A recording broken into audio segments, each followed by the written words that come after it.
News tower തുടങ്ങുന്നു. ആദ്യം പ്രധാന വാർത്തകൾ.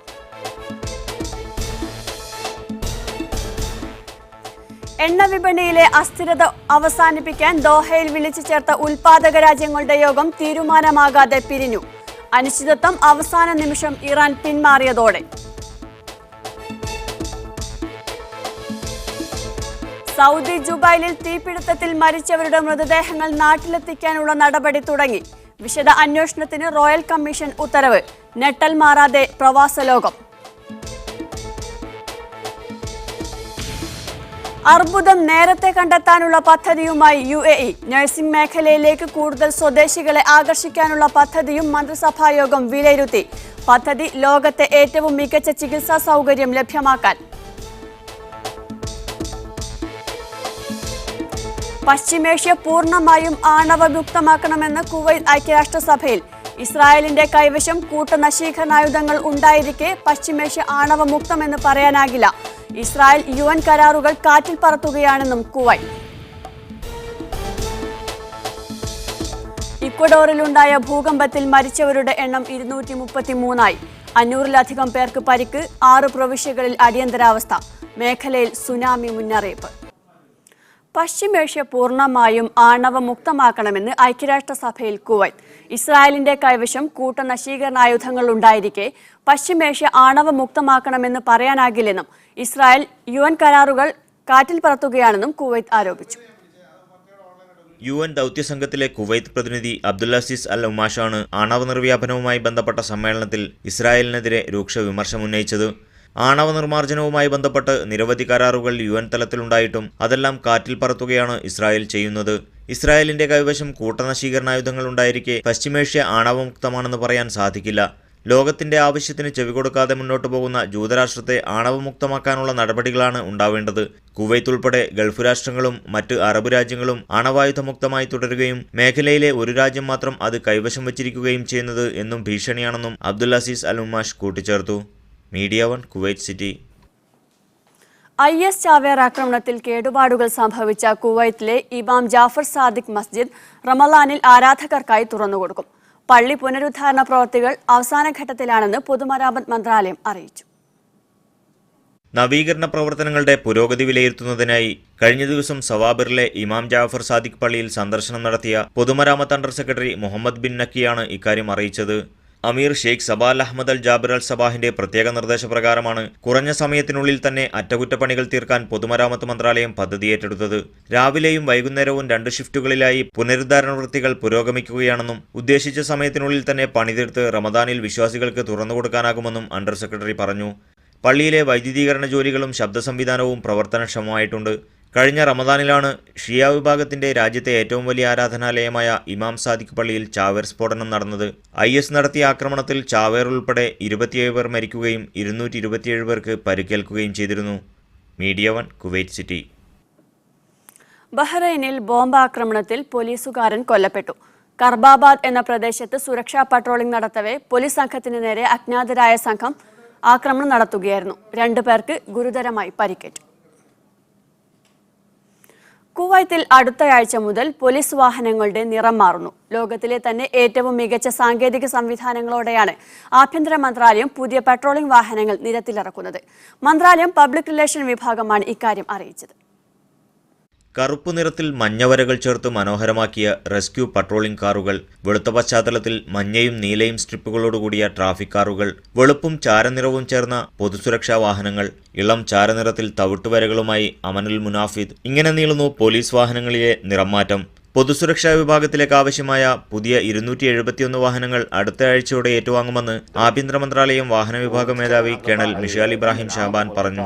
അടുത്ത മാസം പകുതി മുതൽ 2 ഘട്ടങ്ങളിലായി ട്രാഫിക് ഡിപ്പാർട്ട്മെന്റിലേക്കും നിറംമാറ്റിയ വാഹനവ്യൂഹം എത്തിച്ചേരും. അതിർത്തികാര്യ വകുപ്പിൽ ഉൾപ്പെടെ മന്ത്രാലയത്തിന് കീഴിലെ എല്ലാ വാഹനങ്ങളിലും ഈ നിറമാറ്റ പദ്ധതി നടപ്പാക്കാനാണ് ആഭ്യന്തര മന്ത്രാലയത്തിന്റെ പദ്ധതി. Media 1 Kuwait city. Latin American രാജ്യമായ ഇക്വഡോറിലുണ്ടായ ഭൂചലനത്തിൽ മരണസംഖ്യ 233ആയി. 500-ലധികം പേർക്ക് പരിക്കേറ്റു. റിക്ടർ സ്കെയിലിൽ 7.8 തീവ്രത രേഖപ്പെടുത്തിയ ഭൂചലനത്തിൽ വൻ നാശനഷ്ടമാണുണ്ടായത്. ഭൂചലനത്തെ തുടർന്ന് രാജ്യത്തെ 6 പ്രവിശ്യകളിൽ അടിയന്തരാവസ്ഥ പ്രഖ്യാപിച്ചു. സുനാമി മുന്നറിയിപ്പും നൽകിയിട്ടുണ്ട്. പ്രാദേശിക സമയം ഇന്നലെ രാത്രി 8-നാണ് ഇക്വഡോറിൽ ആദ്യ ഭൂചലനമുണ്ടായത്. തീരപ്രദേശ പട്ടണമായ മ്യൂസിനാണ് ഭൂകമ്പത്തിന്റെ പ്രഭവ കേന്ദ്രം. ഭൂചലനത്തിൽ 77 പേർ മരിച്ചതായി സ്ഥിരീകരിച്ചു. 500-ലധികം പേർക്ക് പരിക്കേറ്റു. വിദേശ വിനോദസഞ്ചാരികളും മത്സ്യത്തൊഴിലാളികളുമാണ് മരിച്ചവരിലേറെയും. തലസ്ഥാനമായ കിറ്റോയിൽ നിരവധി വീടുകളും വ്യാപാര സമുച്ചയങ്ങളും തകർന്നു. രാജ്യത്ത് ഏറ്റവും കൂടുതൽ ജനസംഖ്യയുള്ള പ്രദേശങ്ങളിലൊന്നായ ഗ്വായാക്കിലിയിലാണ് കൂടുതൽ നാശനഷ്ടമുണ്ടായിരിക്കുന്നത്. മാൻഡ സിറ്റിയിലെ എയർപോർട്ട് ടവർ തകർന്നതിനെ തുടർന്ന് മാൻഡ എയർപോർട്ട് അടച്ചുപൂട്ടി. വാർത്താവിനിമയ സംവിധാനം ഇനിയും പുനഃസ്ഥാപിക്കാനായിട്ടില്ല. അപകട സാധ്യത മുൻനിർത്തി സമീപത്തുള്ള എണ്ണ സംഭരണശാലയും താൽക്കാലികമായി അടച്ചു. ദേശീയ സുരക്ഷാ സേനയെ രക്ഷാപ്രവർത്തനത്തിനായി വിന്യസിച്ചിട്ടുണ്ട്. ഇക്വഡോർ തീരത്ത് സുനാമിക്ക് സാധ്യതയുണ്ടെന്ന് പസഫിക് സുനാമി വാർണിംഗ് സെന്റർ അറിയിച്ചു. അയൽ രാജ്യങ്ങളായ പെറുവിലും കൊളംബിയയിലും സുനാമി മുന്നറിയിപ്പ് നൽകിയിട്ടുണ്ട്. News desk media 1. മിഡിസ്റ്റ് അവർ തുടരുന്നു. സൗദിയിലെ ജുബൈലിൽ ഇന്നലെയുണ്ടായ തീപിടുത്തത്തിൽ മരിച്ചവരുടെ മൃതദേഹങ്ങൾ നാട്ടിലെത്തിക്കുന്നതിനുള്ള നടപടികൾ ആരംഭിച്ചു. 2 മലയാളികൾ ഉൾപ്പെടെ 12 പേരാണ് അപകടത്തിൽ മരിച്ചത്. തൃശൂർ കുട്ടഞ്ചേരി സ്വദേശി ലാസർ ലിജോൺ, ഇടുക്കി മലങ്കര സ്വദേശി ബെന്നി വർഗീസ് എന്നിവരാണ് മരിച്ച മലയാളികൾ. സംഭവത്തെക്കുറിച്ച് വിശദമായ അന്വേഷണത്തിന് റോയൽ കമ്മീഷൻ അധികൃതർ ഉത്തരവിട്ടു. ജുബൈലിലെ യുണൈറ്റഡ് പെട്രോകെമിക്കൽ കമ്പനിയിൽ ശനിയാഴ്ചയുണ്ടായ അപകടത്തിൽ 9 ഇന്ത്യക്കാർ ഉൾപ്പെടെ 12 പേരാണ് മരിച്ചത്. പോസ്റ്റ്മോർട്ടം ഒഴിവാക്കി മൃതദേഹങ്ങൾ വിട്ടുനൽകാൻ ഉച്ചയോടെ അധികൃതർ തീരുമാനിച്ചിരുന്നു. ഇതോടെയാണ് മൃതദേഹങ്ങൾ നാട്ടിലെത്തിക്കാനുള്ള നടപടികൾ വേഗത്തിലായത്. റോയൽ കമ്മീഷൻ, മുവാസാത്ത്, അൽമന ആശുപത്രി മോർച്ചറികളിൽ സൂക്ഷിച്ചിരുന്ന മൃതദേഹങ്ങൾ നാട്ടിലെത്തിക്കാനുള്ള നിയമ നടപടികൾ പൂർത്തിയാക്കുന്നതിന് കമ്പനി അധികൃതരും ഇന്ത്യൻ എംബസി സന്നദ്ധ പ്രവർത്തകരും ശ്രമങ്ങൾ ആരംഭിച്ചിട്ടുണ്ട്. അപകടത്തിൽ മരിച്ച തൃശൂർ കുട്ടഞ്ചേരി സ്വദേശി ലാസർ ലിജോണിന് ഭാര്യയും 2 മക്കളുമുണ്ട്. മലങ്കര സ്വദേശി ബെന്നി വർഗീസിന് 10ലും 8ലും പഠിക്കുന്ന 2 മക്കളുമുണ്ട്. മംഗലാപുരം സ്വദേശികളായ വിൻസെന്റ് ലോറൻസ്, മുഹമ്മദ് അഷ്റഫ്, ഭാസ്കർ പൂജാരി, ബാലകൃഷ്ണ, കാർത്തിക്, ലക്നൌ സ്വദേശികളായ മുഹമ്മദ് ഇബ്രാഹിം, ആശിഷ് കുമാർ സിംഗ് എന്നിവരാണ് മരിച്ച മറ്റ് ഇന്ത്യക്കാർ. കരാർ ജോലി ഏറ്റെടുത്ത പ്ലാൻടെക് കമ്പനിക്ക് കീഴിൽ ജോലിക്കെത്തിയവരാണ് മരിച്ചവരെല്ലാം. പരിക്കേറ്റവരിൽ 6 പേരുടെ നില ഇപ്പോഴും ഗുരുതരമായി തുടരുകയാണ്. ഫാക്ടറിയിൽ വർഷാന്ത അറ്റകുറ്റപ്പണികൾക്കായി ഫർണസിലിറങ്ങിയവരാണ് അപകടത്തിൽപ്പെട്ടത്. ചെറിയ തീപിടുത്തത്തെ തുടർന്ന് ഫർണസിനുള്ളിൽ പുക നിറഞ്ഞതാണ് മരണകാരണമായത്. തീ വേഗം കെട്ടുവെങ്കിലും ജീവനക്കാർക്ക് പുക ശ്വസിച്ച് ബോധം നഷ്ടപ്പെടുകയായിരുന്നു. അതേസമയം അപകടത്തെക്കുറിച്ച് അന്വേഷിക്കാൻ റോയൽ കമ്മീഷൻ അധികൃതർ അന്വേഷണ സംഘത്തെ നിയമിച്ചു. ഒരാഴ്ചക്കകം വിശദമായ റിപ്പോർട്ട് സമർപ്പിക്കാനാണ് നിർദ്ദേശം. Muhammad Sharif, media 1, Dammam. Jubail വ്യവസായ നഗരിയിലെ യുണൈറ്റഡ് കമ്പനിയിൽ നടന്ന ദുരന്തം പ്രവാസി സമൂഹത്തെ ഞെട്ടിച്ചു. 2 മലയാളികളടക്കം 12 പേർ ദാരുണമായി മരണപ്പെട്ട സംഭവം ഞെട്ടലോടെയാണ് പുറം ലോകം അറിഞ്ഞത്. ആദ്യ ദിനം 3 മലയാളികൾ മരിച്ചുവെന്നായിരുന്നു വിവരം. എന്നാൽ ഞായറാഴ്ചയാണ് മരണവിവരം സംബന്ധിച്ച് പൂർണ്ണ വിവരങ്ങൾ ലഭ്യമായത്. കഴിഞ്ഞ 5 ദിവസമായി ഫാക്ടറിയിൽ ഷട്ട്ഡൌൺ ജോലികൾ നടന്നുവരികയായിരുന്നു. ശനിയാഴ്ചയും രാവിലെ പ്ലാന്റിലെ അറ്റകുറ്റപ്പണികൾക്കായി എത്തിയതാണ് മരിച്ചവരും പരിക്കേറ്റവരുമായ 24 പേരും. തറനിരപ്പിൽ നിന്നും 30 മീറ്റർ ഉയരത്തിലുള്ള ഫർണസിനുള്ളിലിറങ്ങി കാറ്റലിസ്റ്റ് മാറ്റുന്ന ജോലിയായിരുന്നു ചെയ്യേണ്ടിയിരുന്നത്. അന്തരീക്ഷവായുവുമായി ചെറിയ സ്പർശമുണ്ടായാൽ പോലും തീപിടിക്കുന്ന വാതകമാണ് ഇതിനുള്ളിലെ ട്യൂബിലുണ്ടായിരുന്നത്. കാറ്റലിസ്റ്റ് മാറ്റുന്നതിനിടെയുണ്ടായ ചെറിയ തീപിടുത്തം മൂലം ഫർണസിനുള്ളിൽ വിഷവായു നിറയുകയായിരുന്നു. ഇത് ശ്വസിച്ച തൊഴിലാളികൾ അബോധാവസ്ഥയിലാവുകയും മരിക്കുകയുമായിരുന്നുവെന്നാണ് പ്രാഥമിക നിഗമനം. വളരെ നേരത്തെ ശ്രമങ്ങൾക്ക് ശേഷമാണ് അഗ്നിശമന സേന വിഷവാതകം നിർവീര്യമാക്കിയത്. കമ്പനിയുടെ മുഴുവൻ സുരക്ഷാ ഉദ്യോഗസ്ഥരും മേലധികാരികളും ശരിയായ ആസൂത്രണത്തോടെ പ്രവർത്തിച്ചതാണ് മരണസംഖ്യ കുറയാൻ ഇടയായത്. മരിച്ച ബെന്നിയും ലിജോണും 5 വർഷം മുമ്പ് ഒരേ വിമാനത്തിലാണ് കമ്പനി ജോലിക്കെത്തിയത്. ഒരേ സമയത്ത് തന്നെ ഇരുവരും മരണം ഏറ്റുവാങ്ങുകയും ചെയ്തു. കൊല്ലം പരവൂരിൽ നടന്ന വെടിക്കെട്ട് അപകടത്തിന്റെ ഭീതിമായി മുമ്പാണ് ജുബൈലിൽ ദുരന്തം സംഭവിച്ചത്. Media 1, Dammam. പുരുഷന്മാരുടെ ആരോഗ്യത്തെ ആസ്പദമാക്കിയുള്ള അന്താരാഷ്ട്ര സമ്മേളനം അബുദാബിയിൽ സമാപിച്ചു. അബുദാബി കേന്ദ്രമായ PS ഹെൽത്ത് കെയർ ഗ്രൂപ്പിന് കീഴിലെ മെഡിയോർ ആശുപത്രിയിലാണ് സമ്മേളനം സംഘടിപ്പിച്ചത്. UAE മന്ത്രി ഷെയ്ഖ് നഹ്യാൻ ഉദ്ഘാടനം നിർവഹിച്ചു. മാനസിക പിരിമുറുക്കം ഉൾപ്പെടെയുള്ള രോഗങ്ങൾ പുരുഷന്മാരിൽ ഹൃദയാഘാതം ഗണ്യമായി വർദ്ധിപ്പിച്ചുവെന്ന് വിദഗ്ധ ഡോക്ടർമാർ വ്യക്തമാക്കി. 2 ദിവസം നീണ്ടുനിന്ന സമ്മേളനത്തിൽ 45ഓളം വിദഗ്ധർ സംബന്ധിച്ചു. പുരുഷന്മാരെ ബാധിക്കുന്ന പ്രധാന രോഗങ്ങൾക്കുള്ള വിദഗ്ധ ചികിത്സ സംബന്ധിച്ച വിലയിരുത്തലാണ് പ്രധാനമായും സമ്മേളനത്തിൽ നടന്നത്. പുരുഷന്റെ മെച്ചപ്പെട്ട ആരോഗ്യം മുൻനിർത്തിയുള്ള സമ്മേളനത്തിന് ആരോഗ്യ മേഖലയിൽ ഏറെ പ്രസക്തിയുണ്ടെന്ന് VPS health care MD doctor Shamsheer Vayalil പറഞ്ഞു. ഉംറ നിർവഹിക്കാനെത്തുന്നവരുടെ തിരക്ക് വർദ്ധിച്ചതോടെ ജിദ്ദ വിമാനത്താവളത്തിൽ തീർത്ഥാടകരുടെ സേവനത്തിനായി കൂടുതൽ ജോലിക്കാരെ നിയമിച്ചു. ഈ സീസണിൽ ഇതുവരെ 24 ലക്ഷത്തിലധികം ഉംറ തീർത്ഥാടകർ ജിദ്ദ വിമാനത്താവളം വഴി എത്തിയിട്ടുണ്ട്. റമദാനിലെ തിരക്ക് പരിഗണിച്ചുള്ള മുന്നൊരുക്കങ്ങളും വിമാനത്താവളത്തിൽ ആരംഭിച്ചു. വിവിധ രാജ്യങ്ങളിൽ നിന്നുള്ള ഉംറ തീർത്ഥാടകരുടെ മക്കയിലേക്കുള്ള ഒഴുക്ക് തുടരുകയാണ്. ജിദ്ദ കിങ് അബ്ദുൽ അസീസ് അന്താരാഷ്ട്ര വിമാനത്താവളം വഴി ഈ സീസണിൽ 24 ലക്ഷത്തിലധികം ഉംറ തീർത്ഥാടകർ എത്തിയതായി പബ്ലിക് റിലേഷൻ മേധാവി തുർക്കി അൽദീപ് പറഞ്ഞു. 18,000-ത്തിലധികം വിമാന സർവീസുകളിലായാണ് ഇത്രയും തീർത്ഥാടകരെത്തിയത്. ഇതിൽ 18 ലക്ഷത്തോളം പേർ തിരിച്ചുപോയിട്ടുണ്ട്. തീർത്ഥാടകരുടെ തിരക്ക് വർദ്ധിച്ചതോടെ ഹജ്ജ് ടെർമിനലിൽ സേവനത്തിനായി കൂടുതൽ ആളുകളെ നിയോഗിച്ചു. റജബ് 1 മുതൽ ഗവൺമെന്റ് സ്വകാര്യ വകുപ്പുകൾക്ക് കീഴിൽ 7,000-തോളം ജോലിക്കാർ സേവനത്തിനായി രംഗത്തുണ്ട്. റമദാനിലെ തിരക്ക് മുൻകൂട്ടി കണ്ട് ആവശ്യമായ ഒരുക്കങ്ങൾ പൂർത്തിയാക്കി വരികയാണ്. ഉംറ സീസൺ അവസാനിക്കുമ്പോഴും ജിദ്ദ വിമാനത്താവളം വഴി വരികയും പോകുകയും ചെയ്യുന്ന തീർത്ഥാടകരുടെ എണ്ണം 80 ലക്ഷം കവിയുമെന്നും അദ്ദേഹം പറഞ്ഞു. പതിവ് പോലെ റമദാനിൽ ഉംറ തീർത്ഥാടകരുടെ വരവ് ഇരട്ടിയാകുമെന്നാണ് പ്രതീക്ഷിക്കുന്നത്. കര, കടൽ, വ്യോമ പ്രവേശന കവാടങ്ങളിൽ വർദ്ധിച്ച തിരക്ക് കണക്കിലെടുത്ത് യാത്രാ നടപടികൾ എളുപ്പമാക്കാൻ വിവിധ മേഖലാ ഗവർണറേറ്റുകളും ബന്ധപ്പെട്ട വകുപ്പുകളും ആവശ്യമായ ഒരുക്കങ്ങൾ പൂർത്തിയാക്കിയിട്ടുണ്ട്. ഇരുഹറം കാര്യാലയം, ഹജ്ജ് മന്ത്രാലയം, പാസ്പോർട്ട് വകുപ്പ്, സുരക്ഷാ വിഭാഗം, മക്ക, മദീന ഗവർണറേറ്റുകളും റമദാനിലേക്കുള്ള പദ്ധതികൾ ആവിഷ്കരിച്ചു വരികയാണ്. വികസന നിർമ്മാണ ജോലികൾ തുടരുന്നതിനാൽ മക്കയിലും മദീനയിലും തിരക്കുണ്ടാകാത്ത വിധത്തിലാണ് ഉംറ വിസകൾ നൽകി വരുന്നത്. Media 1 Jeddah.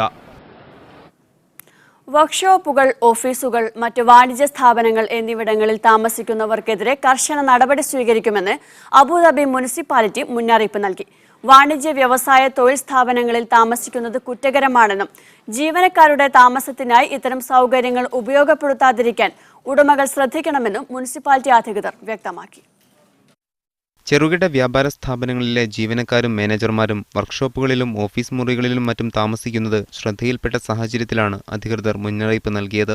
വ്യവസായ മേഖലകളിലാണ് കൂടുതൽ പേരും സ്ഥാപനങ്ങളിൽ അനധികൃതമായി ഒരുക്കിയ സൗകര്യങ്ങളിൽ താമസിക്കുന്നത്. വാണിജ്യ, തൊഴിൽ സ്ഥാപനങ്ങളിൽ ജീവനക്കാർക്ക് താമസിക്കാൻ അനധികൃതമായി നിർമ്മിച്ച മുകൾ ഭാഗങ്ങൾ പൊളിച്ചു മാറ്റണം. ജീവനക്കാരുടെ സുരക്ഷ ഉറപ്പുവരുത്താനും അപകടങ്ങളും പരിക്കും തടയാനും ആരോഗ്യകരമായ സാഹചര്യങ്ങൾ സൃഷ്ടിക്കാനുമാണ് ഇത്തരം താമസങ്ങൾ ഒഴിവാക്കുന്നത്.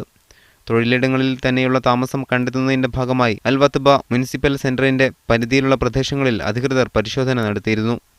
10 നിയമലംഘനങ്ങൾ കണ്ടെത്തുകയും 177 പേർക്ക് മുന്നറിയിപ്പ് നൽകുകയും ചെയ്തു. തുടർച്ചയായി നിയമം ലംഘിക്കുന്നവർക്കെതിരെ ജുഡീഷ്യൽ നടപടികൾ സ്വീകരിക്കും. അനധികൃത നിർമ്മാണം നടത്തിയ സ്ഥാപനങ്ങൾക്ക് പൊളിച്ചു മാറ്റുന്നതിന് ഒരാഴ്ച സമയം അനുവദിച്ചിട്ടുണ്ട്.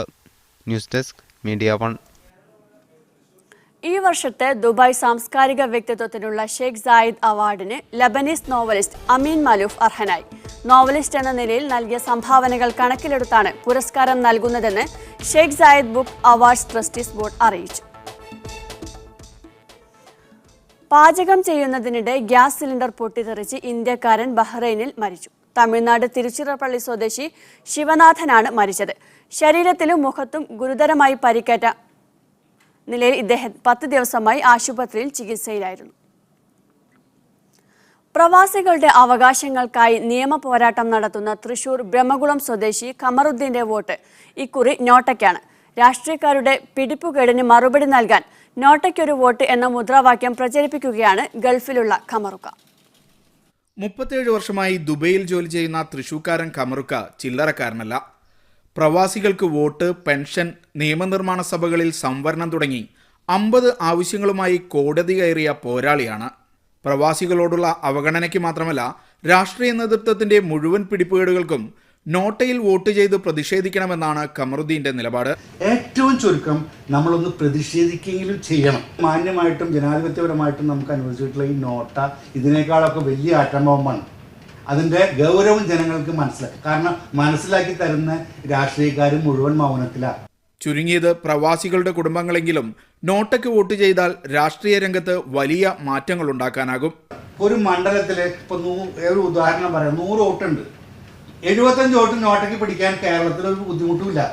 പക്ഷെ ആ 25 വോട്ട് മറ്റുള്ള 3 പാർട്ടികളും കൂടി ഭാഗിച്ചിട്ട് അതിൽ ആരാണ് കൂടുതൽ വരുന്നത് അവർ ഭരിക്കും. പക്ഷെ 75 വോട്ട് പുറത്ത് നിന്നിട്ട് അവരുടെ ആ കസേരയിലിരിക്കുന്ന ധൈര്യം വരില്ല. പ്രവാസികൾ നേരിടുന്ന അവകാശ നിഷേധങ്ങൾക്ക് മറുപടി പറയാത്തതിന് പ്രധാനമന്ത്രി അടക്കമുള്ളവർക്ക് ഹൈക്കോടതിയിൽ നിന്ന് കോടതി അലക്ഷ്യത്തിന് നോട്ടീസ് അയപ്പിച്ച പാരമ്പര്യമുണ്ട് ഈ 58കാരന്. Shino Shamsuddin, media 1, Dubai. കുവൈത്തിൽ പെട്രോളിയം ജീവനക്കാരുടെ അനിശ്ചിതകാല പണിമുടക്ക് തുടങ്ങി. ആനുകൂല്യങ്ങൾ വെട്ടിക്കുറച്ചുകൊണ്ടുള്ള വേതന പരിഷ്കരണത്തിൽ പ്രതിഷേധിച്ചാണ് oil and petrochemical industries workers കോൺഫെഡറേഷന്റെ ആഭിമുഖ്യത്തിൽ ജീവനക്കാർ സമരം ആരംഭിച്ചത്. ആദ്യ ദിനം എണ്ണ ഉൽപാദനത്തെയും പമ്പുകളുടെ പ്രവർത്തനത്തെയും സമരം ബാധിച്ചില്ല. എണ്ണവില തകർച്ചയുടെ പശ്ചാത്തലത്തിൽ ജീവനക്കാരുടെ ശമ്പള സ്കെയിൽ പരിഷ്കരിക്കാൻ പൊതുമേഖലാ എണ്ണ കമ്പനിയായ കുവൈറ്റ് പെട്രോളിയം കോർപ്പറേഷൻ തീരുമാനിച്ചിരുന്നു. സ്ട്രാറ്റജിക് ആൾട്ടർനേറ്റീവ് ലോ എന്ന് പേരിട്ടിരിക്കുന്ന ഈ വേതന പരിഷ്കരണ പദ്ധതി നടപ്പായാൽ KPCയിലെയും ഉപകമ്പനികളിലെയും 20,000-ഓളം ജീവനക്കാരുടെ ശമ്പളവും ആനുകൂല്യങ്ങളും ഗണ്യമായി കുറയും. ഇതാണ് ജീവനക്കാരെ ചൊടിപ്പിച്ചത്. പരിഷ്കരണത്തെക്കുറിച്ച് സൂചന ലഭിച്ചപ്പോൾ തന്നെ ജീവനക്കാർ അഹമ്മദിയിലെ കോൺഫെഡറേഷൻ ആസ്ഥാനത്ത് പ്രതിഷേധ സംഗമം സംഘടിപ്പിച്ചിരുന്നു. മറ്റു ജോലികളെ അപേക്ഷിച്ച് ജീവനും ആരോഗ്യത്തിനും ഏറെ ഭീഷണി നേരിടുന്ന തങ്ങൾക്ക് 1979 മുതൽ പ്രത്യേകമായി അനുവദിച്ചു പോരുന്ന ആനുകൂല്യങ്ങൾ നിർത്താനുള്ള നീക്കം അനുവദിക്കില്ലെന്നാണ് ജീവനക്കാരുടെ നിലപാട്. ജോലിസ്ഥലത്തെത്തി ഹാജറിൽ ഒപ്പുവെച്ച ശേഷമാണ് തൊഴിലാളികൾ പണിമുടക്കിലേക്ക് നീങ്ങിയത്. സമരം മൂലം പെട്രോൾ വിതരണം തടസ്സപ്പെടുമെന്ന് സാമൂഹ്യമാധ്യമങ്ങളിൽ വാർത്ത പ്രചരിച്ചത് ഇന്നലെ പെട്രോൾ പമ്പുകളിൽ തിരക്ക് വർദ്ധിക്കാൻ ഇടയാക്കിയിരുന്നു. എന്നാൽ പെട്രോൾ പമ്പുകളുടെ പ്രവർത്തനത്തെ പണിമുടക്ക് ഇതുവരെ ബാധിച്ചിട്ടില്ല. രാജ്യതാൽപര്യം മുൻനിർത്തി സമരത്തിൽ നിന്ന് പിന്മാറണമെന്ന് ഉപപ്രധാനമന്ത്രിയും പെട്രോളിയം മന്ത്രിയുമായ അനസ് അൽ സ്വാലിഹ് വർക്കേഴ്സ് യൂണിയനോട് അഭ്യർത്ഥിച്ചു. സമരം ഉൽപ്പാദനത്തെ ബാധിക്കാതിരിക്കാൻ ആവശ്യമായ മുൻകരുതലുകൾ അധികൃതർ കൈക്കൊണ്ടിട്ടുണ്ടെങ്കിലും പണിമുടക്ക് 10 ദിവസത്തിലേറെ നീണ്ടാൽ ഖജനാവിന് 1200 കോടി ദിനാറോളം നഷ്ടമുണ്ടാകുമെന്നാണ് വിലയിരുത്തപ്പെടുന്നത്. Munir Ahmed, media 1, Kuwait City. സൗദിയിലെ മൊബൈൽ ഫോൺ ഉപഭോക്താക്കൾക്ക് വിരലടയാളം രേഖപ്പെടുത്താനും വിവരങ്ങൾ പുതുക്കാനും അനുവദിച്ച സമയം നീട്ടി നൽകാൻ communication and information technology commission തീരുമാനിച്ചു. പ്രീപെയ്ഡ് സിം കാർഡ് ഉടമകൾക്ക് 45 ദിവസവും പോസ്റ്റ്പെയ്ഡ് ഉപഭോക്താക്കൾക്ക് 90 ദിവസവുമാണ് നീട്ടി നൽകിയത്. വിരലടയാളം നൽകാനുള്ള അവസാന തീയതി ഇന്ന് അവസാനിച്ച സാഹചര്യത്തിലാണ് കമ്മീഷന്റെ നടപടി. അനുവദിച്ച സമയപരിധിയിൽ വിരലടയാളം രേഖപ്പെടുത്താൻ കഴിയാത്ത നിരവധി ഉപഭോക്താക്കളുടെ പ്രയാസം പരിഗണിച്ചാണ് കമ്മ്യൂണിക്കേഷൻസ് ആൻഡ് ഇൻഫർമേഷൻ ടെക്നോളജി കമ്മീഷന്റെ തീരുമാനം. നീട്ടിയ സമയപരിധിക്കുള്ളിൽ വിരലടയാളം രേഖപ്പെടുത്തി വിവരങ്ങൾ പുതുക്കാൻ കഴിയാത്ത ഉപഭോക്താക്കളുടെ ഫോൺ സേവനം നിർത്തലാക്കുമെന്നും CITC അറിയിച്ചു. സമയപരിധി അവസാനിക്കാൻ ദിവസങ്ങൾ ബാക്കി നിൽക്കെ കഴിഞ്ഞ ദിവസങ്ങളിലായി വിരലടയാളം രേഖപ്പെടുത്താൻ മൊബൈൽ കമ്പനികളുടെ ഓഫീസുകളിൽ വൻ തിരക്കാണ് അനുഭവപ്പെട്ടിരുന്നത്. ഇത് പരിഗണിച്ചാണ് എല്ലാ മൊബൈൽ കമ്പനികളുടെയും സിം കാർഡുകൾ ഉപയോഗിക്കുന്നവർക്ക് വിരലടയാളം രേഖപ്പെടുത്താൻ സമയം നീട്ടി നൽകാൻ തീരുമാനിച്ചത്. ജനുവരി 21 മുതലാണ് മൊബൈൽ ഫോൺ ഉപഭോക്താക്കൾ വിരലടയാളം രേഖപ്പെടുത്താനും വിവരങ്ങൾ പുതുക്കാനും മൊബൈൽ കമ്പനികൾക്ക് CITC നിർദ്ദേശം നൽകിയത്. സൗദി ആഭ്യന്തര മന്ത്രാലയത്തിന്റെ ഉത്തരവ് പ്രകാരമായിരുന്നു ഇത്. മൊബൈൽ ഫോണുകൾ അനധികൃതമായി ഉപയോഗിക്കുന്നതിൽ നിന്ന് ഉപഭോക്താക്കൾക്ക് സംരക്ഷണം നൽകാനും രാജ്യസുരക്ഷ പരിഗണിച്ചുമായിരുന്നു വിരലടയാളം രേഖപ്പെടുത്താൻ ഉത്തരവിട്ടത്. വിരലടയാളം രേഖപ്പെടുത്തുന്നതിന് 10 മുതൽ 50 റിയാൽ വരെ മൊബൈൽ ഷോപ്പുകൾ ഈടാക്കുന്നത് ശ്രദ്ധയിൽപ്പെട്ടിട്ടുണ്ടെന്നും ഇത് തീർത്തും നിയമവിരുദ്ധമാണെന്നും CITC പറഞ്ഞു. വിരലടയാളം രേഖപ്പെടുത്തുന്നതിന് ഫീസ് ഈടാക്കാൻ പാടില്ലെന്നും നിർദ്ദേശം നൽകിയിട്ടുണ്ട്. സന്ദർശക വിസയിലെത്തുന്നവർ, തീർത്ഥാടകർ തുടങ്ങി എല്ലാവർക്കും നിയമം ബാധകമാണ്. Moosakutty Vettikkattiri, media 1, Jeddah. രാജ്യത്തിന്റെ സാമ്പത്തിക സാമൂഹിക രംഗങ്ങളിൽ വലിയ മാറ്റങ്ങൾക്ക് തുടക്കം കുറിക്കുന്ന വലിയ പ്രഖ്യാപനങ്ങൾ ഈ മാസം 25-നുണ്ടാകുമെന്ന് സൗദി രണ്ടാം കിരീടാവകാശിയും പ്രതിരോധ മന്ത്രിയുമായ അമീർ മുഹമ്മദ് ബിൻ സൽമാൻ പറഞ്ഞു. പൊതുമേഖലാ കമ്പനിയായ സൗദി അരാംകോയുടെ ഓഹരികൾ വിറ്റഴിക്കുന്നതടക്കമുള്ള പ്രഖ്യാപനങ്ങൾ അന്നുണ്ടാകുമെന്നാണ് പ്രതീക്ഷിക്കുന്നത്. എണ്ണ ഇതര മേഖലയിൽ നിന്നുള്ള വരുമാനം വർദ്ധിപ്പിക്കാൻ സൗദി തീരുമാനിച്ച സാഹചര്യത്തിൽ പ്രഖ്യാപനത്തെ ശ്രദ്ധാപൂർവമാണ് ലോകം ഉറ്റുനോക്കുന്നത്. രാജ്യത്ത് വലിയ മാറ്റങ്ങൾ പ്രതീക്ഷിക്കുന്ന പ്രഖ്യാപനങ്ങൾ ഈ മാസം 25-നുണ്ടാകുമെന്ന് അമീർ മുഹമ്മദ് ബിൻ സൽമാൻ പറഞ്ഞു. ബ്ലൂബർഗ് ഏജൻസിക്ക് നൽകിയ അഭിമുഖത്തിലാണ് അദ്ദേഹം ഇക്കാര്യം വ്യക്തമാക്കിയത്. എണ്ണ വിലയിടിവിന്റെ പശ്ചാത്തലത്തിൽ സൗദി അറേബ്യ സ്വീകരിക്കുന്ന നടപടികളാണ് മന്ത്രിസഭായോഗം പ്രഖ്യാപിക്കുക. രാജ്യത്തിന്റെ സാമ്പത്തിക സാമൂഹിക രംഗങ്ങളിൽ വലിയ മാറ്റങ്ങൾ പ്രഖ്യാപനത്തോടെ ഉണ്ടാകുമെന്നാണ് പ്രതീക്ഷിക്കുന്നത്. എണ്ണ മേഖലയ്ക്കപ്പുറം സമ്പൂർണ്ണ ഊർജ്ജ മേഖലയിലേക്ക് അരാംകോ മാറും. അരാംകോയുടെ ഓഹരികൾ പൊതുജനങ്ങൾക്ക് കൈമാറുമെന്നും അമീർ മുഹമ്മദ് ബിൻ സൽമാൻ നേരത്തെ വ്യക്തമാക്കിയിരുന്നു. ഇതോടെ $1 ട്രില്യൺ മേൽ ആസ്തിയുള്ള ഓഹരി വിപണിയിലെ ആദ്യ കമ്പനിയായി അരാംകോ മാറും. ഗൾഫ് സഹകരണ കൗൺസിൽ തീരുമാനപ്രകാരം മൂല്യവർദ്ധന നികുതി ഉൾപ്പെടെയുള്ള വിവിധ നികുതികളും ഏർപ്പെടുത്തുന്ന പ്രഖ്യാപനങ്ങൾ ഉണ്ടായേക്കും. വിവിധ മേഖലകളിൽ നിന്ന് 2020ഓടെ 100 ബില്യൺ റിയാൽ അധിക വരുമാനം കണ്ടെത്താനുള്ള നടപടികൾ ഉണ്ടാവുമെന്ന് സൗദി നേരത്തെ വ്യക്തമാക്കിയിരുന്നു. അമേരിക്കൻ മാതൃകയിൽ പ്രവാസികൾക്ക് ഗ്രീൻ കാർഡ് നൽകുന്നതിനെക്കുറിച്ചും പഠനം നടത്തുമെന്ന് പ്രഖ്യാപിച്ചിരുന്നു. രാജ്യത്തിന്റെ സാമ്പത്തിക രംഗത്ത് വലിയ മാറ്റങ്ങൾ പ്രതീക്ഷിക്കുന്നതോടൊപ്പം സ്വദേശികളെയും വിദേശികളെയും ബാധിക്കുന്നതായിരിക്കും പ്രഖ്യാപനങ്ങൾ. റബി മുഹമ്മദ്, മീഡിയ 1, റിയാദ്. PDPയുടെ പ്രവാസി ഘടകമായ PCF സലാലയിൽ പതാക ദിനം ആഘോഷിച്ചു. ഗർബിയയിൽ നടന്ന പരിപാടി അബ്ദുൽ നാസർ മഅദനി ടെലിഫോണിലൂടെ ഉദ്ഘാടനം ചെയ്തു.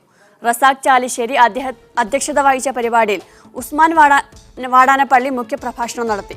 യൂസുഫ് കൊടുങ്ങല്ലൂർ പ്രതിജ്ഞ ചൊല്ലിക്കൊടുത്തു. പ്രവാസി കൗൺസിൽ സെക്രട്ടറി കൊല്ലം ഗോപകുമാർ, ലക്ഷ്മണൻ, ഇബ്രാഹിം, സൈനുദ്ദീൻ എന്നിവർ ആശംസകൾ നേർന്നു. അഹമ്മദ് കബീർ സ്വാഗതവും ഷംസുദ്ദീൻ നന്ദിയും പറഞ്ഞു. ആഘോഷത്തിന്റെ ഭാഗമായി ഏപ്രിൽ 22-ന് ബദർ സമ ഹോസ്പിറ്റലിൽ രക്തദാന ക്യാമ്പ് സംഘടിപ്പിക്കുമെന്ന് ഭാരവാഹികൾ അറിയിച്ചു. ഏപ്രിൽ 27 മുതൽ മെയ് 3 വരെ അബുദാബി നാഷണൽ എക്സിബിഷൻ സെന്ററിൽ നടക്കുന്ന 26ാമത് അബുദാബി അന്താരാഷ്ട്ര പുസ്തകോത്സവത്തോടനുബന്ധിച്ച് 10 അറബ് രാജ്യങ്ങളിൽ നിന്നുള്ള ചിത്രങ്ങൾ പ്രദർശിപ്പിക്കും. ബ്ലാക്ക് ബോക്സ് സിനിമ പദ്ധതിയുടെ ഭാഗമായി 18 ചിത്രങ്ങളാണ് പ്രദർശിപ്പിക്കുകയെന്ന് അബുദാബി വിനോദസഞ്ചാര സാംസ്കാരിക അതോറിറ്റി അറിയിച്ചു. 8ാമത് കുട്ടികളുടെ വായനോത്സവത്തിന് ഷാർജ എക്സ്പോ സെന്ററിൽ ഒരുക്കങ്ങൾ ആരംഭിച്ചു. ഈ മാസം 20-ന് തുടങ്ങുന്ന മേളയുടെ ഉദ്ഘാടനം UAE സുപ്രീം കൗൺസിൽ അംഗവും ഷാർജ ഭരണാധികാരിയുമായ doctor Sheikh Sultan bin Muhammad Al Qasimi നിർവഹിക്കും. 11 ദിവസം നീണ്ടു നിൽക്കുന്ന മേളയിൽ 15 രാജ്യങ്ങളിൽ നിന്നായി 130 പ്രസാധകർ പങ്കെടുക്കും. കുട്ടികളുടെ സർഗാത്മകത വളർത്തിയെടുക്കുക എന്ന ലക്ഷ്യമാണ് വായനോത്സവം മുന്നോട്ട് വെക്കുന്നത്. വായനയ്ക്കൊപ്പം വിനോദ പരിപാടികളും കോർത്തിണക്കിയുള്ളതാവും മേള. മേളയുടെ ഭാഗമായി പ്രഗത്ഭർ കുട്ടികളുമായി സംവദിക്കും. ശില്പശാല, പാചകം, പ്രദർശനം എന്നിവയും ഇതിന്റെ ഭാഗമായി നടക്കും.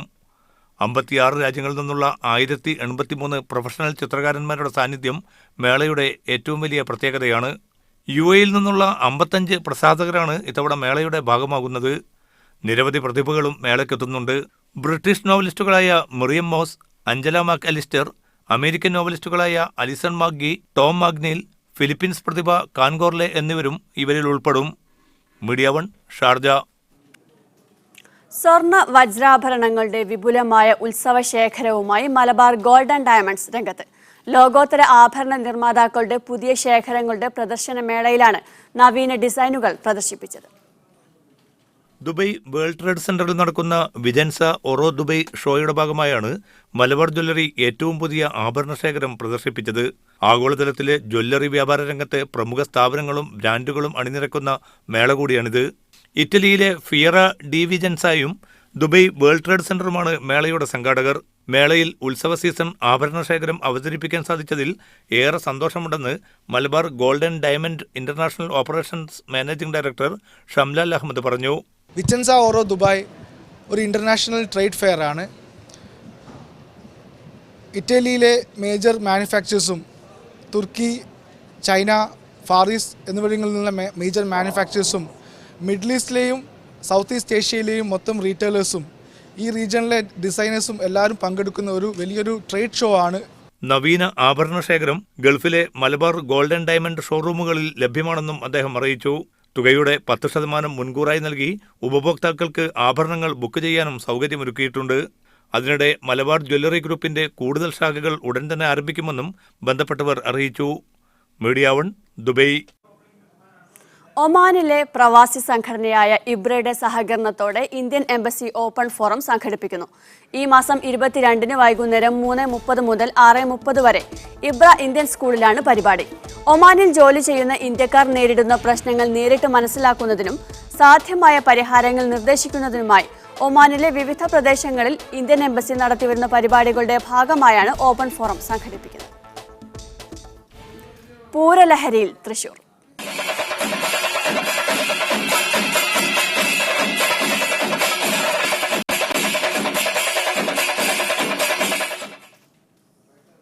പൂരപ്രേമികളുടെ ആവേശം വാനോളമുയർത്തി തൃശൂർ. രാവിലെ മുതൽ ഒഴുകിയെത്തിയ പുരുഷാരവും ശബ്ദവർണ്ണ വിസ്മയങ്ങളും തേക്കിൻകാടിനെ അക്ഷരാർത്ഥത്തിൽ പൂരപ്പറമ്പാക്കി മാറ്റി. രാവിലെ ഘടകപൂരങ്ങളുടെ വരവോടെയാണ് ചടങ്ങുകൾ ആരംഭിച്ചത്. കർശന സുരക്ഷാ ക്രമീകരണങ്ങളും കനത്ത വെയിലും പൂരപ്രേമികളുടെ ആസ്വാദനത്തിന് തടസ്സമായില്ല. രാവിലെ തട്ടകത്തു നിന്നും പുറപ്പെട്ട കണിമംഗലം ശാസ്താവ് 7:30 തെക്കേ ഗോപുരവാതിൽ തുറന്ന് വടക്ക് നാഥസന്നിധിയിലേക്ക് പ്രവേശിച്ചു. ഇതോടെയാണ് പൂരദിവസത്തെ ചടങ്ങുകൾ ആരംഭിച്ചത്. തുടർന്ന് 7 ഘടകപൂരങ്ങളും വടക്കുനാഥനെ കാണാനായി എത്തി. ഗജവീരന്മാരുടെയും പഞ്ചവാദ്യത്തിന്റെയും ചെണ്ടമേളത്തിന്റെയും അകമ്പടിയോടെയായിരുന്നു ഘടകപൂരങ്ങളുടെ വരവ്.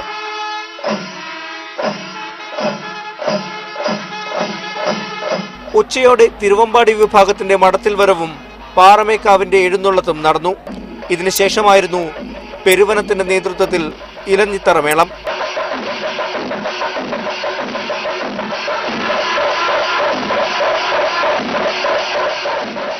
ഇലഞ്ഞിത്തറയിൽ മേളം കൊട്ടിക്കലാശിച്ചതോടെ പാറമേക്കാവിന്റെയും തിരുവമ്പാടിയുടെയും ഗജവീരന്മാർ തെക്കോട്ടിറങ്ങി മുഖാമുഖം നിരന്നു. തുടർന്ന് വർണ്ണവൈവിധ്യവുമായി കുടമാറ്റം. കർശന സുരക്ഷയിലാണെങ്കിലും വാനിൽ വർണ്ണവിസ്മയം വാരി വിതറുന്ന വെടിക്കെട്ടിനായുള്ള കാത്തിരിപ്പിലാണ് പൂരപ്രേമികൾ. ക്യാമറ പേഴ്സൺ പ്രമോദിനൊപ്പം ടോബി ജോൺസൺ, മീഡിയ 1, തൃശൂർ. മേളപ്രേമികളെ ആവേശത്തിലാക്കി ഇക്കുറിയും ഇലഞ്ഞിത്തറമേളം. പെരുവനം കുട്ടന്മാരാരുടെ നേതൃത്വത്തിലുള്ള മേളത്തിനൊപ്പം താളമിടാൻ ആയിരങ്ങളാണ് ഇലഞ്ഞി ചുവട്ടിലെത്തിയത്.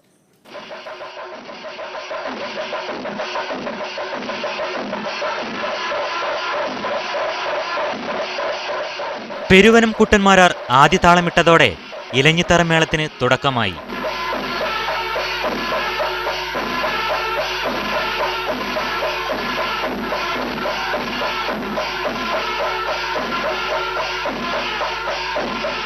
പതിക്കാലം വിട്ട് പാണ്ഡ്യയുടെ ചടുലതയിലേക്ക് മേളം മുറുകിയപ്പോൾ കനത്ത ചൂടിനെ അവഗണിച്ചും ആസ്വാദകർ കൈവീശി താളം ചവിട്ടി.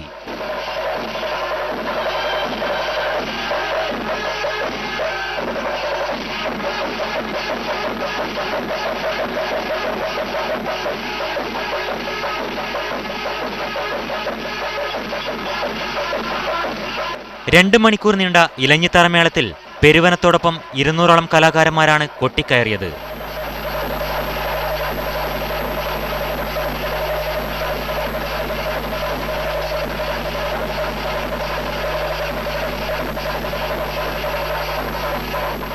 മീഡിയ 1, തൃശൂർ. ഒരു വർഷത്തെ ഇടവേളയ്ക്ക് ശേഷം എത്തിയ അന്നമനട പരമേശ്വരമാരാരുടെ സാന്നിധ്യമായിരുന്നു മഠത്തിൽ വരവിലെ പഞ്ചവാദ്യത്തെ ഇത്തവണ സവിശേഷമാക്കിയത്. പരമേശ്വരമാരാരും സംഘവും വാദ്യപ്രേമികളെ നിരാശരാക്കിയില്ല.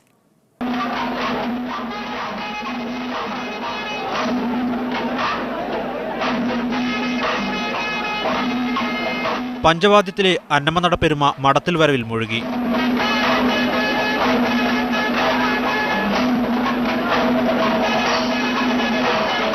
പതികാലം വിട്ട് കൂട്ടിക്കൊട്ടലിന്റെ മാസ്മരികതയിലേക്ക് മാറിയപ്പോൾ കനത്ത വെയിൽ പോലും ആസ്വാദകരെ ക്ഷീണിപ്പിച്ചില്ല.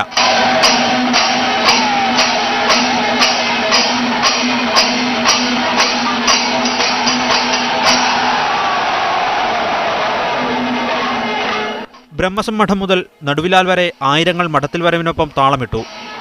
മീഡിയ 1, തൃശൂർ. മലബാറിന്റെ തനത് രുചിക്കൂട്ടുകളെ ലോകത്തിന് പരിചയപ്പെടുത്തുന്ന മലബാർ അടുക്കള ഫേസ്ബുക്ക് കൂട്ടായ്മയുടെ ഒമാനിലെ ആദ്യ കുടുംബ സംഗമം ശ്രദ്ധേയമായി. മസ്കറ്റിലെ റൂസൈൽ പാർക്കിൽ വിവിധ വിഭവങ്ങളുമായാണ് അംഗങ്ങൾ ഒത്തുചേർന്നത്. നെയ്പത്തിരി മുതൽ തലശ്ശേരി ബിരിയാണി വരെയുള്ള മലബാർ വിഭവങ്ങളാൽ സമ്പന്നമായിരുന്നു കുടുംബമേള. മലബാറിൻ്റെ തനത് ഭക്ഷ്യവിഭവങ്ങളുടെ പാചകക്കുറിപ്പുകളും പാചക രീതികളുമൊക്കെ ഫേസ്ബുക്ക് വഴി ലോകത്തിന് പരിചയപ്പെടുത്തുകയാണ് ഈ സൗഹൃദ സംഘം. ഒരു വർഷം മുൻപ് 10 മെമ്പേഴ്സുമായി തുടങ്ങിയ ഫേസ്ബുക്ക് കൂട്ടായ്മയിൽ ഇന്ന് ലോകമെമ്പാടുമായി 1.25 ലക്ഷത്തോളം അംഗങ്ങളുണ്ട്. നാട്ടിലും ഖത്തറടക്കമുള്ള ഗൾഫ് രാജ്യങ്ങളിലും ഇതിനകം കുടുംബമേളകൾ സംഘടിപ്പിച്ചിരുന്നു. മലബാർ അടുക്കളയുടെ ചെയർമാൻ മുഹമ്മദ് അലി ചാക്കോത്തിൻ്റെ സാന്നിധ്യം മേളയുടെ മാറ്റുകൂട്ടി. ഫേസ്ബുക്കിന് പുറത്തേക്ക് വളർന്ന ഈ കൂട്ടായ്മ കുടുംബമേളകൾക്കും പാചക മത്സരങ്ങൾക്കും പുറമെ നിരവധി സാമൂഹ്യ പ്രവർത്തനങ്ങളും ചെയ്യുന്നുണ്ട്. മലബാർ അടുക്കളയുടെ രുചിക്കൂട്ടുകൾ അടങ്ങിയ പുസ്തകവും മൊബൈൽ ആപ്ലിക്കേഷനും ഉടൻ പുറത്തിറങ്ങുമെന്ന് മലബാർ അടുക്കള ഒമാൻ ചീഫ് കോർഡിനേറ്റർ ഫർബിന ജസീൽ പറഞ്ഞു. കുറേ ഭാവി പരിപാടികളുണ്ട്. അതിലൊന്നാണ് മൊബൈൽ ആപ്പ്. പിന്നെ കുറേ വ്യത്യസ്തമായ രുചിക്കൂട്ടുകൾ ഒന്നിപ്പിച്ചുള്ള ഒരു പുസ്തകം തന്നെ പണിയറയിൽ ഒരുങ്ങിക്കൊണ്ടിരിക്കുകയാണ്. കുടുംബമേളയുടെ ഭാഗമായി മസ്കറ്റിലെ വിവിധ ലേബർ ക്യാമ്പുകളിൽ ഭക്ഷണം വിതരണം ചെയ്തതിനു ശേഷമാണ് അംഗങ്ങൾ പിരിഞ്ഞത്. Media 1, Muscat. Ansar alumni UAE ചാപ്റ്ററിന്റെ ആഭിമുഖ്യത്തിൽ പൂർവ്വ വിദ്യാർത്ഥികളുടെ ഫുട്ബോൾ മേള നടന്നു. അജ്മാൻ യൂത്ത് ക്ലബ് മൈതാനത്ത് നടന്ന മത്സരത്തിൽ ലാൻഡൺ 2006 ടീം വിജയിച്ചു. മാഗ്നേസ് 2008 ടീം 2ാം സ്ഥാനം നേടി. അക്കാസ് ഗ്രൂപ്പ് ചെയർമാൻ അഷ്റഫ് സമ്മാന വിതരണം നടത്തി. ഷഹനാസ്, ഷിംജിത്ത്, മുനീർ, ഷാക്കിർ, സഹൽ എന്നിവർ സംസാരിച്ചു. സാങ്കേതിക തകരാറിനെ തുടർന്ന് ഞായറാഴ്ച ദുബായ് മെട്രോ സർവീസ് തടസ്സപ്പെട്ടു. ചുവപ്പ് പാതയിൽ വൈകിട്ട് തിരക്കേറിയ സമയത്തുണ്ടായ തകരാർ നിരവധി യാത്രക്കാരെ വലച്ചു. 5 മിനിറ്റിന് ശേഷം സർവീസ് പുനരാരംഭിച്ചു. ഒരാഴ്ചക്കിടെ 3ാം തവണയാണ് മെട്രോ സർവീസ് തടസ്സപ്പെടുന്നത്. ഞായറാഴ്ച വൈകിട്ട് 6:30യോടെയാണ് റാഷിദിയ ഭാഗത്തേക്കുള്ള സർവീസ് നിലച്ചതെന്ന് യാത്രക്കാർ പറഞ്ഞു. ദുബായ് മാൾ മെട്രോ സ്റ്റേഷനിൽ വൻ തിരക്കാണ് അനുഭവപ്പെട്ടത്. ആളുകളെ ഘട്ടം ഘട്ടമായാണ് സ്റ്റേഷന് അകത്തേക്ക് കടത്തിവിട്ടത്. 5 മിനിറ്റിനകം തകരാർ പരിഹരിച്ച് സർവീസ് പുനരാരംഭിച്ചെങ്കിലും തിരക്കൊഴിയാൻ അരമണിക്കൂറോളം എടുത്തു. പാർക്കിംഗ് ഇൻസ്പെക്ടർമാർക്കായി Dubai roads and transport authority പുതിയ സ്മാർട്ട് ഫോൺ ആപ്ലിക്കേഷൻ പുറത്തിറക്കി. നിയമലംഘനം നടത്തുന്ന വാഹനങ്ങൾക്കെതിരെ വളരെ വേഗം നടപടിയെടുക്കാൻ സഹായിക്കുന്നതാണ് ആപ്പെന്ന് RTA traffic and roads agency CEO Maitha bin Adai അറിയിച്ചു. പാർക്കിംഗ് പെർമിറ്റുകൾ അനുവദിക്കാനും പുതുക്കാനുമുള്ള അപേക്ഷകളിൽ വളരെ വേഗം നടപടി സ്വീകരിക്കാൻ ഇൻസ്പെക്ടർമാർക്ക് സാധിക്കും. അനധികൃതമായി നിർത്തിയിട്ട വാഹനങ്ങളുടെ ചിത്രങ്ങൾ പകർത്തി ഓഫീസിലേക്ക് അയക്കാം. ഇത്തരം വാഹനങ്ങൾക്ക് പിന്നീട് പിഴ ചുമത്തും. ഫുജൈറയിൽ 49 വയസ്സുള്ള ഇന്ത്യക്കാരനെ തൂങ്ങി മരിച്ച നിലയിൽ കണ്ടെത്തി. നടപടികൾക്ക് ശേഷം മൃതദേഹം ഫോറൻസിക് ലാബിലേക്ക് മാറ്റി.